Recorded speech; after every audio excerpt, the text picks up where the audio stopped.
Yeah, they don't keep much company. Hermia's dream. Yeah, snake's what we're looking for. When Helena freaks out, oh spite, oh hell, that's what she's responding to. Demetrius and Lysander professing. Yeah, that's everybody else was that'll count, but that's the one was Demetrius professed his love for her, and that's how she responded. She's a complicated character. How does Pyramus and Thisbe end? Oh, they die. Yeah, okay. I guess that counts as suicide. What is Bottom's dream? Yeah, good play. Okay. So our anti-comic person down there, did you hate it? Okay, good. So are we reading it as like a nice, fun, light comedy, lots of rhymes? It's a pretty quick read. I mean, if you have to read one of these plays all in one, yeah. Is there a certain way that we should read Shakespeare to ourselves? Like, Well, I mean, it's in order to keep up with all the characters and kind of imagine it, is there a helpful? Yeah, I mean, I'm trying to give you scaffolding for it. That's why I'm not just throwing you the play. That's why we're talking about it first, so you can kind of get an idea, and then we'll go through it now, and hopefully, as you ideally, you will be learning how to read more clearly. The first thing that you have to do, and this is the big thing that we're going to hit on today, is slow down. It's very, every line is packed, and that's why it was underhanded of me to assign a whole play on the first play. That was, if you guys hate me, then that's okay. All right. So we'll just start with the opening lines. The opening lines, with a couple of notable exceptions in Shakespeare plays, are packed and very, very, very important, as it turns out, and poorly footnoted in this case. Can I get a volunteer? I know I've got a lot of theater people in here, so I'm expecting some marvelous stuff here. I want someone to read Theseus's opening statement. Participation. Now, fair Hippolyta, our nuptial hour draws on apace. 4 happy days bring in another moon, but oh, methinks, how slow this old moon wanes. She lingers my desires, like to a stepdame or a dowager, long withering out a young man's reverie. Marvelous. Okay. So it seems like, what's the gist of this? Can't wait to get married. Can't wait to get married. Like, what's some things that we can say that we learn about Theseus? I'll put that one up. One is, can't wait to get married. Is that about it?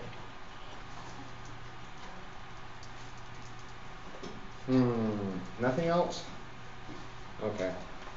We'll slow down just a smudge. So I think probably we're not paying enough attention. All right. So one of the things going on is the he can't wait. So this brings off the theme or concept of time. I'll write that on the board because it's important. All right. So he's proposing a very specific concept of time. Let's look at it again. Read to ourselves. And our nuptial hour draws on apace. So what's the first word? Now. So that's sort of so there's something called a now right here. Call this now. And then there's something else, right? What's the thing that the sort of in that first sentence that balances out the now, that he contrasts with the now? Hour. One more word to it though. Nuptial hour.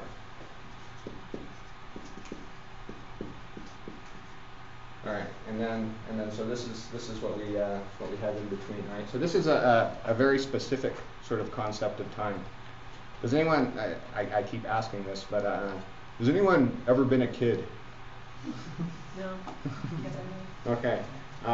When I was a kid, I remember when I was in car rides, there was something called Now, and then there was the mythical end of the journey. And it was interminable. I mean, I think that kids actually experience time different, because I just remember like being in a car forever, and it was like 15 minutes. Also, that sodas were huge.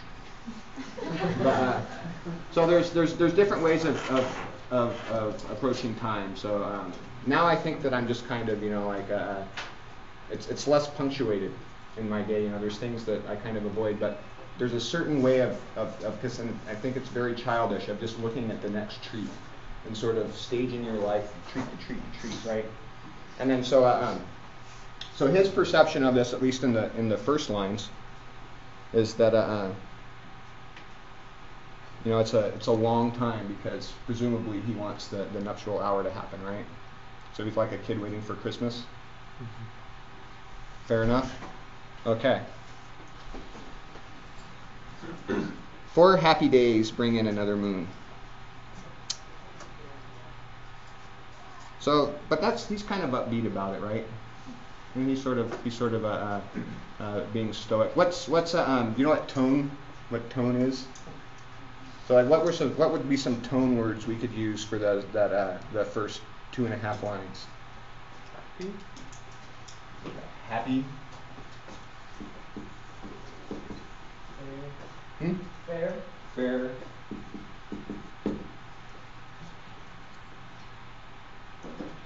I'll add one, optimistic. Okay. And I also think sort of philosophical, right? So just picture, like your buddy comes up to you. Your buddy. Now, fair Hippolyta, our nuptial hour draws on apace. 4 happy days bring in another moon. So this is, does it seem a little affected to you?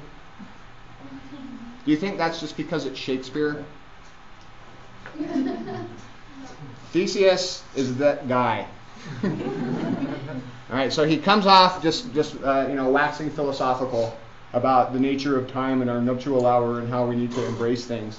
But once he starts talking about the nuptial hour, something switches, right? Because he's like, 4 happy days bring in another moon. But then we've got what word there after that? But. And incidentally, just as a side note, he's wrong, right? It's not 4 days till the nuptial hour, right? It's only 1. You can catch him with these sometimes.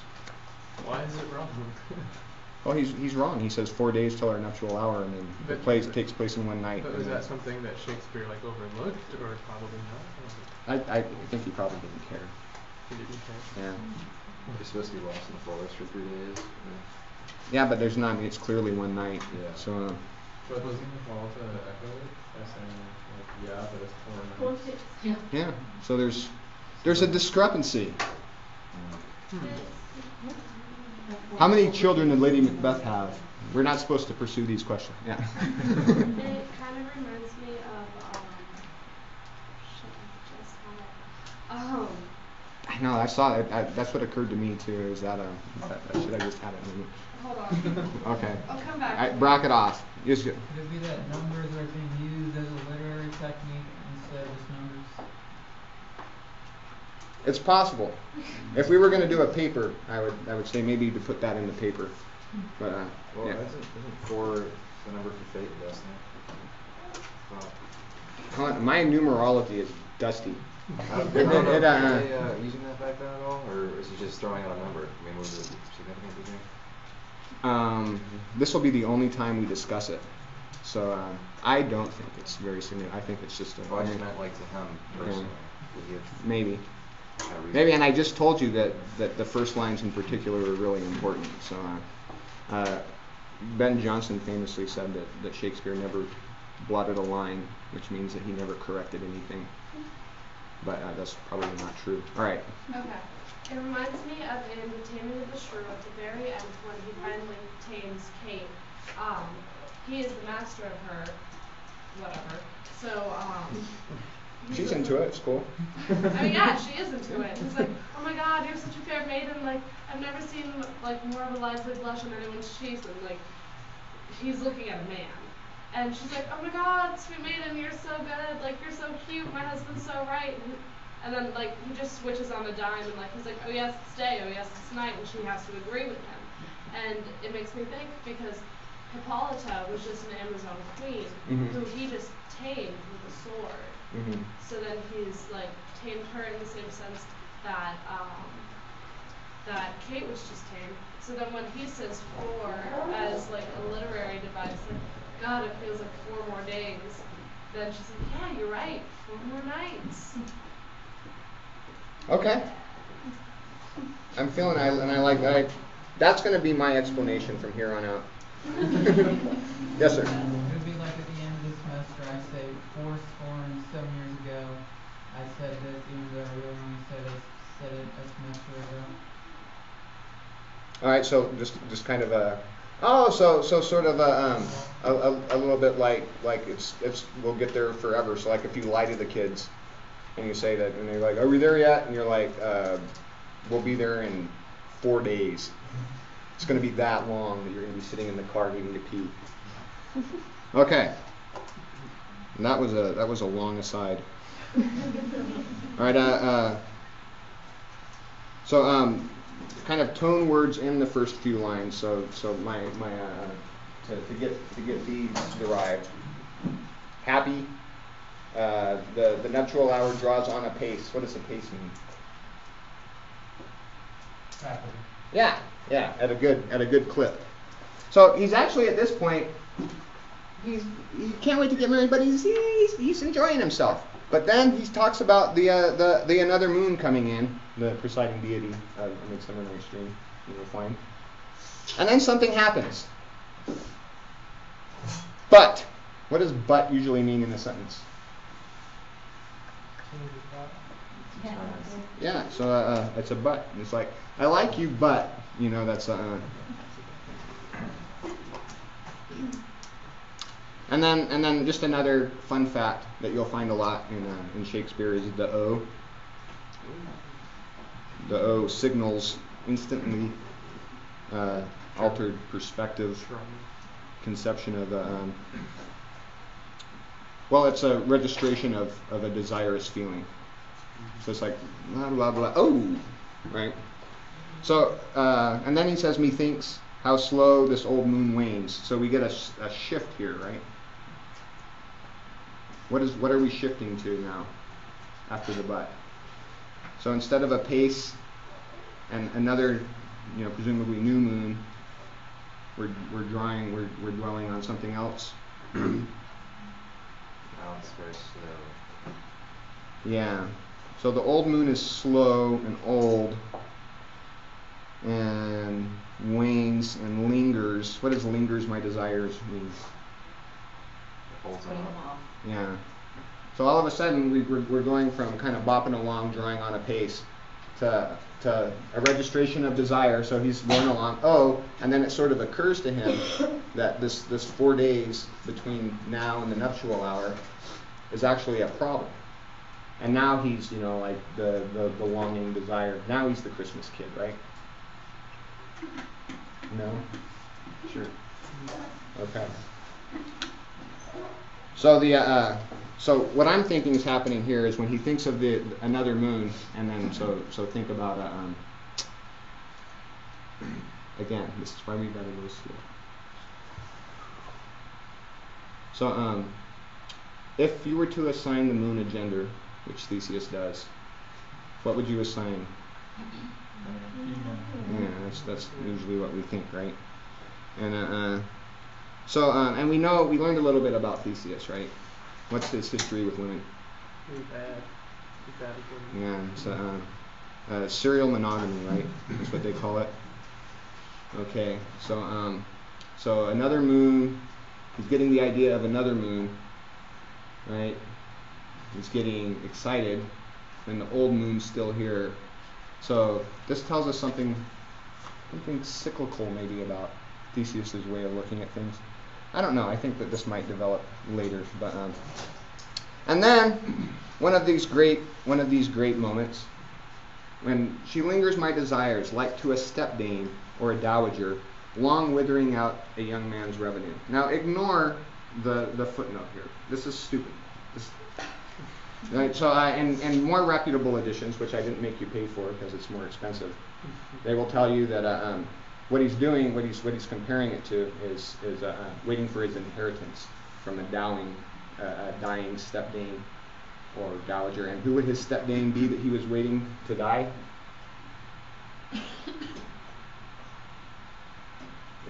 It's Medea, the sorceress, and this literally happened to him. He had to wait for her to die, and she kept trying to kill him. So it was really a pain in the butt. Mommy issues, just right here. So, but he's comparing the fulfillment of his desires to his stepmom dying. So what kind of guy does that? So let's just so we can say, oh well, it was Medea. But Medea has her own personal tragedy. You know, she got totally screwed over too. So what kind of guy is Theseus? Virtuous. Virtuous? It's like the most ridiculous thing ever. You're in the minority here, man. Yeah. Well, no, but yeah, you put it out there. Well, it's almost like he's doing him too much justice in the play. He doesn't seem as big of a miscreant as he actually is, because his history is pretty full of ridiculousness. Yeah. Yeah. So and it goes into it a little bit like we find out when the fairies are arguing that Oberon had slept with Hippolyta and Titania had slept with Theseus, right? And some other people too. So they're so this is just 6 lines, and but now that we've chewed on it, now let's go through and think of what we learned about Theseus from just the first 6 lines.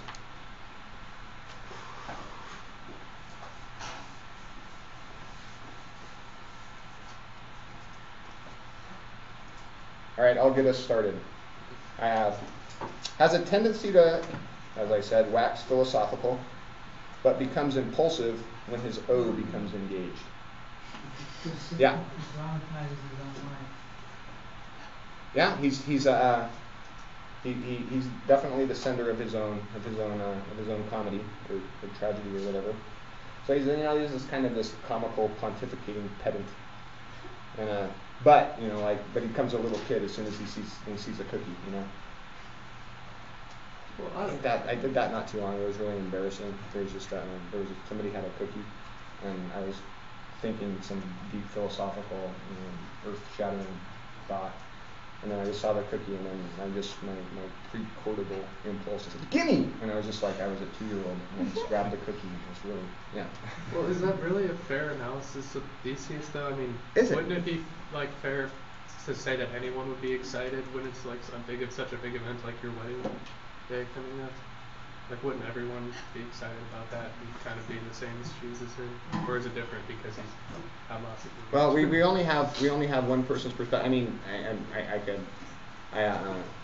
I was married once and I didn't really look forward to it that much. But I suppose it's natural. I mean, are we going to give Theseus credit for wanting to get to the nuptial hour? I always heard guys only wearing weddings for the beer and the food. There's easier ways to get and there's easier ways to get that. You hate to be yeah, I mean, I think that but what we'll see when we go and do this to Hippolyta's line is that his perspective is not necessarily the universal one of the couple. Okay, so I also have that he's kind of inconstant and fickle, which ties to that, right?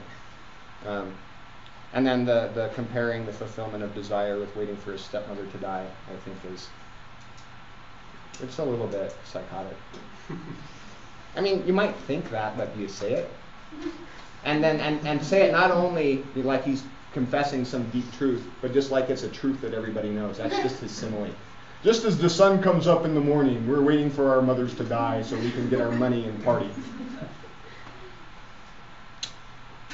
All right. I would say that it captures how fickle he is, really, because I mean his affections change so radically, and in his story he does eventually break up with Hippolyta and get with somebody else, and then get a kid, and all that happens. Yeah.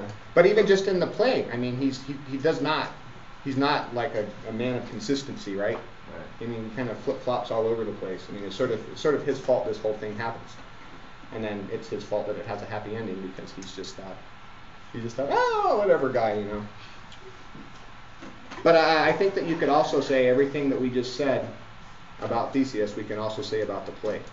So we're going to see all these things happen, not just from Theseus, but the play playing with all these things. Yes, sir? I felt like it was changing a lot, and at any one time he was whatever the play needed him to be. Yeah, sort of duping the machine, which is I just coined duping the machine. All right. We're going to go through the whole play like this. No, but we are going to go through Hippolyta's almost as tortuously. Can I get in a Hippolyta? Hippolyta, if you hear me.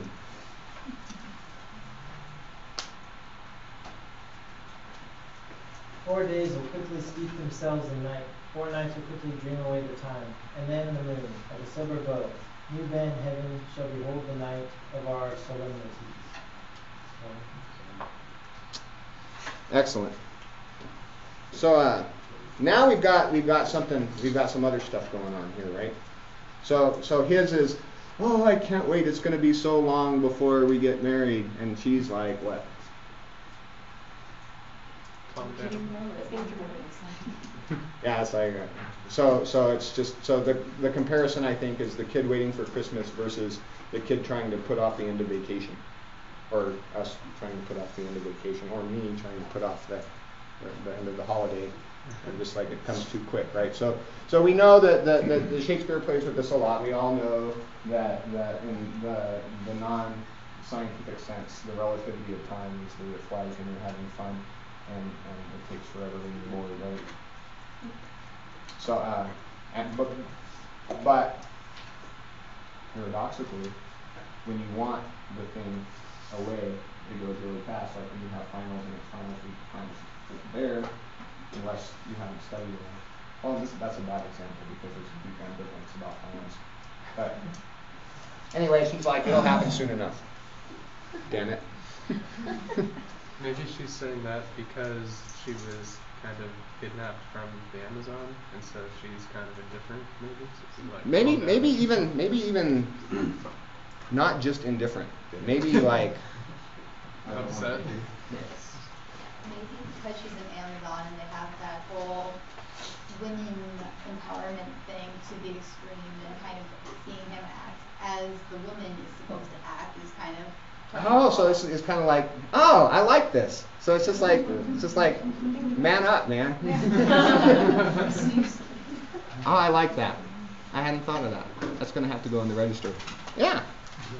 Yeah. Well, this was the time of Elizabeth I, right?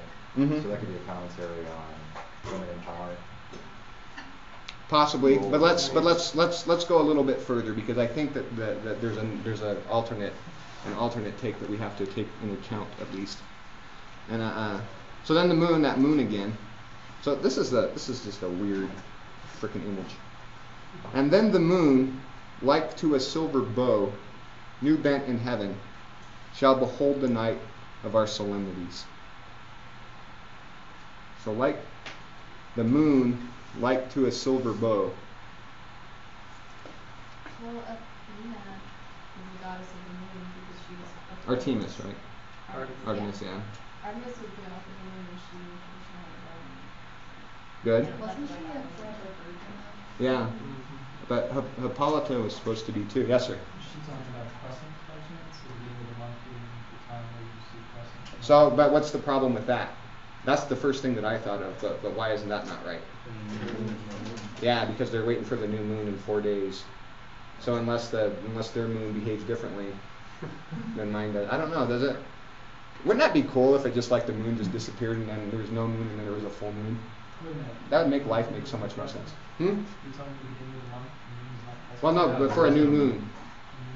moon. Yeah, so a new moon would have to almost be full, right? Well, because it says bring in another moon. Yeah. So they're waiting for this one to wane, or maybe not. What is a new moon? Is when the moon is not. Yeah. The new moon's gone. Yeah. So you're right. So it's a crescent moon too. Excellent. I did that on purpose because I wanted to. Because I know that you feel bad that you missed the first 2 days of class, and so you're in. Yeah. Awesome. Okay, so we got the silver bow too, but I don't think that only makes the metaphor less crazy. But still, okay. So we got the silver bow, and we've got Artemis, Cynthia. Should be called Cynthia a lot in Shakespeare. Got the bow, and Artemis is an eternal virgin. And can anybody think of a good Artemis myth that we can use so the people that aren't classically trained can get an idea of the kind of character that Artemis is? I forget the name of the man, but Actaeon? maybe I can't remember. But she's bathing in the wood, and he stumbles upon her and sees her naked, and she's angry because she's supposed to be, chaste and forever virgin, so she sicks her dogs on him. Yeah. And he dies. Well, even more, cruel twist of irony. She turns him into a stag, and his hunting dogs turn to shreds. Because was he sneaking up on her, trying to tweak pictures? No. He just saw her naked. So she's a militant virgin. She's not just, I haven't got around to it yet. She's like, militant. And not only that, she does this a lot. Like one of her priestesses, takes a vow of celibacy, gets raped, and then she kills the priestess and their kid. This is just a type of cat. This is what she's up to. But the other thing is, if you threaten one of her people, who incidentally, who do you think's the patron goddess of the Amazons? Yes. So when you screw with her people, she'll take that mighty bow and wreak some havoc on that ass. So let's go through this again. So then the moon, like to a silver bow, new bent in heaven, shall behold the night of our solemnities. So what's a tone of that? So solemnities, is solemnities the way that Theseus is? What does solemnities mean, first of all? He's solemn. It's like very serious. But so the marriage is a solemn ceremony that you learn about, and when they make you take the church thing when you get married, they emphasize how serious and solemn it is. But it's got a connotation to it, right? And it's not Theseus's, right? So it's kind of sort of it's a resignation. So what other things are solemnities? Funeral rites are other solemnities. Okay. So anyway, I'm reading this as a threat. So just sort of like waiting, like for her avenging goddess to come down and make things right. You follow me at all? All right. So it's just like, all right, as soon as you violate me, my goddess is going to avenge. So, all right, Crumbo. Yeah, sure, whatever, but I think there's other ways we can take this. So let's you go to your comment first. Is there any general consensus on what these lines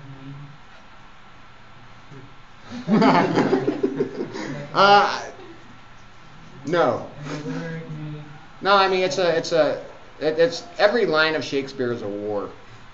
I mean, there's probably been, well, maybe not a whole book on that exact image, but anytime you think that like, you'll find my reading when you go in the literature. You'll find other reading. I think the predominant, the sort of de facto view of people that don't specialize in the play is they kind of just blow through the lines and probably think about it more or less what you did when you read through it the first time. And it's sort of like, they're just bantering about the wedding or whatever, But we're going to be better than that.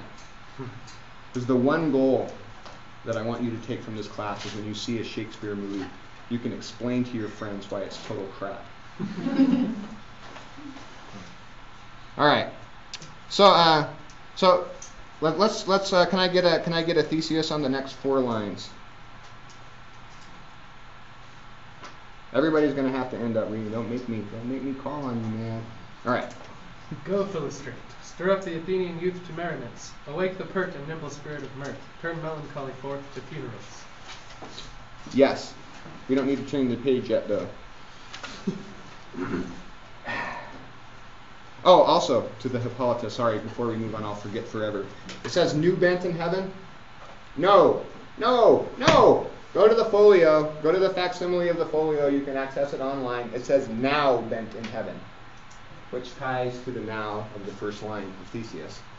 So anyway. So cross it out in your it's now bent in heaven. What a typo. And now there really has been a book or two written on whether this is new or now. It's a theory is that it was the secretary that transcribed it from, because the one of the Quarto editions has it, but the Quarto edition was suspect because it was just from an actor's memory. I think the predominant reason that it's new instead of now in most editions, all based off the Oxford, was because they decided it was the slip of a secretary's hand, and from a very banal and pedantic Shakespearean scholar in the early 20th century, reading new worked better than now. Everything is a fight. Also punctuation. If you find punctuation interfering with your interpretation of lines, then don't let that stop you, because the punctuation is arbitrary too. Shakespeare didn't really use punctuation. Okay. So what is Theseus? So we've just got Hippolyta's image of the avenging moon about to shoot Theseus, presumably where it hurts, on his wedding night. So how does he respond? He's like, forget that. Let's go get some merriments. Yeah, so he's like, oh, you know what we should do instead? Party. So again, we get this figure of the party planning dads. Romeo and Juliet. I think it's Juliet's dad, right? It's all about party planning too. So awake the pert and nimble spirit of mirth, turn melancholy forth into funerals. So what does that tell us about the mood in Athens before this happens? Didn't he just conquer Athens essentially? Well, no, he's returning from a war. Okay, yeah. So that there'd be a lot of people who were dead, a lot of funerals, everyone's in mourning. Yeah, and so all these people died for what? So he could get married with Hippolyta. So this idea of we're going to stir up the youth to merriments, and not only the youth, but so this to me indicates that he reads Hippolyta's lines as threatening and solemn, and he's like, oh, let's get out of this attitude right now. But I mean, he doesn't seem to really care. The pale companion is not for a plump. All right. So then we get this. Make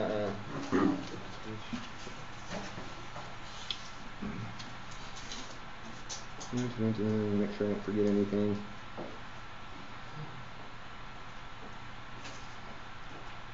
All right, and then we get the famous Hippolyta, I wooed thee with my sword, and won thy love, doing thee injuries. So what do we do with that?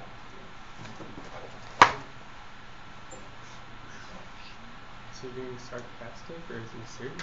Did he really win her love? Like, is that clear?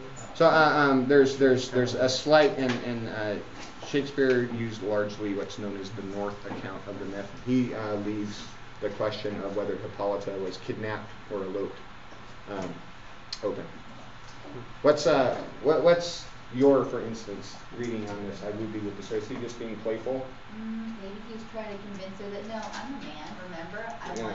So that's why I asked you. I wanted to see that. I wanted to see how you. So it's a memorable scene from the Odyssey is Circe is changing Odysseus' men to swine, and then he asked the god what to do, and he's like, just pull out your sword and run at her.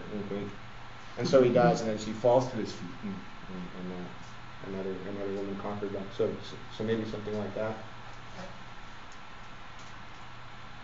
So where do you think that I think, knowing from what we just went through my reading that there's 12 lines, what do I think? I think you think this. It's not about what I think. What do you think? I was just trying to get you to talk. I think it's basically Paul's up. Mm-hmm. I won you. Shut up. We're gonna be happy. So the one, do you take that so when he says, "Won thy love," so what do you think he means by love then? Ownership. Probably like respect. Okay. Being a good warrior, because they're warrior women, so they're not really. Sworn to an oath of chastity, incidentally. Yeah. We won her sex. We won her like. Yeah. Subservient. So there's different kinds of love, right? So there's like, I love my dog, I love ice cream, I love my parents, I love my children, I love my lover, or whatever, right? So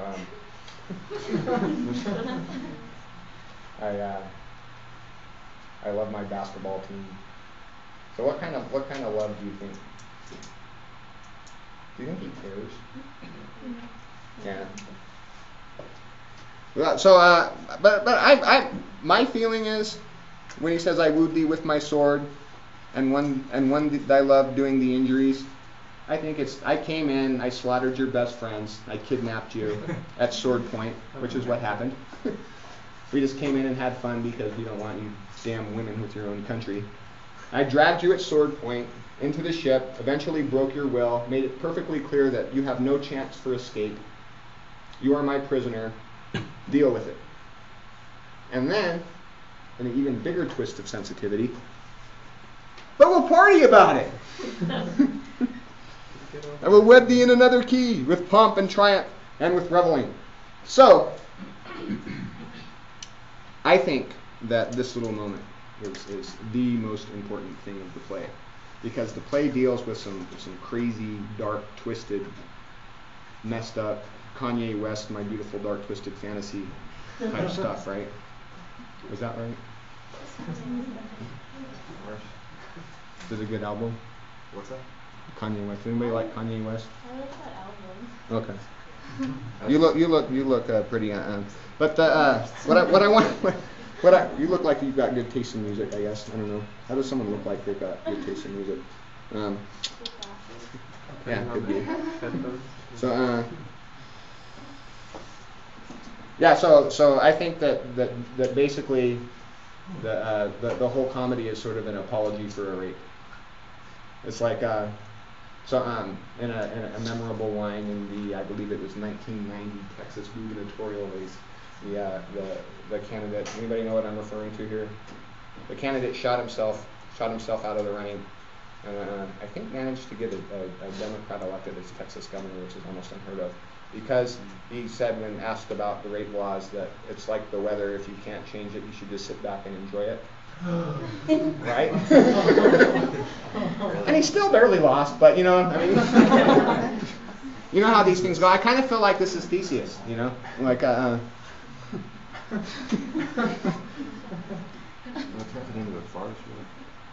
yeah, so it's just like, so it's got this, and I mean, we'll see, there's just particularly, I mean, God, Helena is so screwed up. I mean, Hermia is just kind of like a Juliet type, just like just wants to die in the arms of a lover, but and then the all of the wife swapping and the setting your wife to have, it's, anywho, but this is actually paradoxically why we're gonna read some really dark readings of Midsummer Night's Dream, and I don't think that's right either. Because I think that what you're supposed to do is like be in a high, happy key about it. Well, it's too ridiculous to take seriously. Perhaps. All right, so now we either have to go through just as many note cards as we just did, still on the first act. Or we can put the movie on and take just of the first act, and then have 4 whole minutes. Talk about if they got it right or not. I want you to go along the dialogue so you can see how they massacre it. To put too fine a point upon it.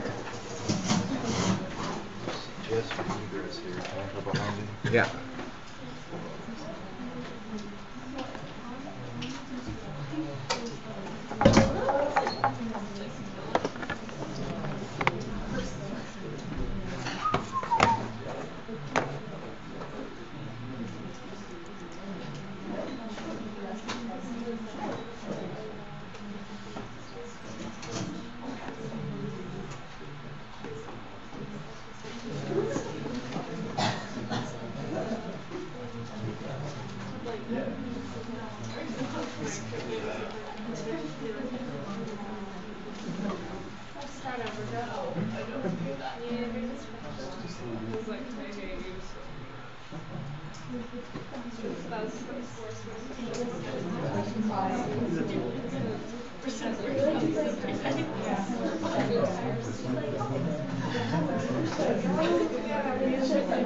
Whoa.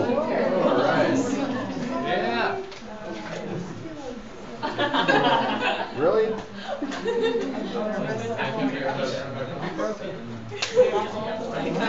Sit back and enjoy the weather.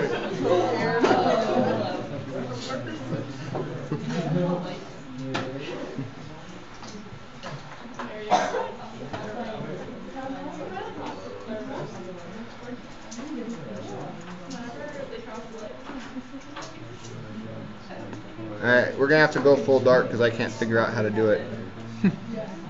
Come on, man, hurry up.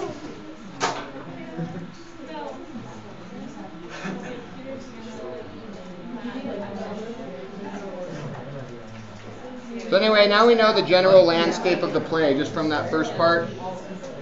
And so we've got the different levels. So we've got the matter of state, and then we've got the kind of romantic comedy of the, and then we've got the deep sort of psychological play of desires going on in Fairyland.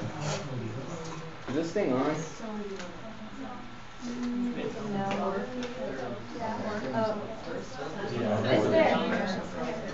So front dimming knob, that should do something, no? Oh, it's doing that. It's doing that. Screen is on. Okay. Well, hopefully we can get some volume too. I don't know where the volume is. It'll be right here.